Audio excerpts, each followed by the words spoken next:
The school-to-prison pipeline is not a hypothetical, theoretical topic.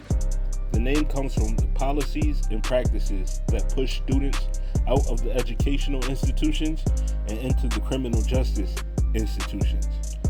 Rooted out of the 1980s zero-tolerance policies from the Reagan-Bush administrations, these set of rules and regulations were for the courts and law enforcement to give quote-unquote zero tolerance when capturing and prosecuting people convicted of drug use and dealing and violent acts. The government decided that our children were also a functioning terrorist organization, waging war on the infamous war on drugs, and created the Zero Tolerance School Act in 1989.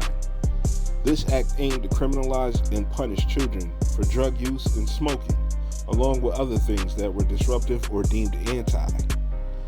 Police and resource officers were there to monitor, search, seize, and/or arrest students, with emphasis on our public schools where the minorities are focused at.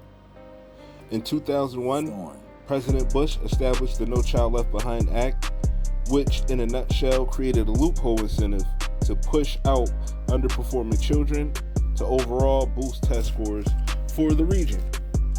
These laws or these policies are a part of the school to prison pipeline. These laws and policies are what's affecting it. The students who are the most affected by these school to prison pipelines are minorities and children suffering from mental health issues. Parts of the problem are inadequate resources in schools, like increased reliance on police rather than staff and administration maintaining discipline. A lot of schools hire and employ untrained school resource officers who lack qualified training and not really adequate for the job. And schools increasingly ignore or bypass due process protection for suspension and expulsions. In and out of my household, I was always taught that no child is inherently bad.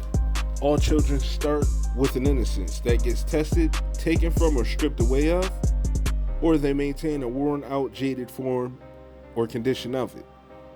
Regardless of color or creed, no child starts out as a criminal or violent, yet our culture, customs, environment, and governing institutions shape our identities and moralities until we are conscious or compelled to challenge it. America was always touted as the land of the free. However, the American way has always for some been slavery and oppression. Education and information are some of the most vital building blocks to maintaining and advancing civilization, yet in many ways than one, our government and institutions contributed to throwing time, money, and resources into the problem instead of putting time, money, and resources into the solution, which fortunately many agencies and professionals are working out now. Some of the answers on how to solve it revolve around restorative justice efforts, which is a form of correcting through mediation.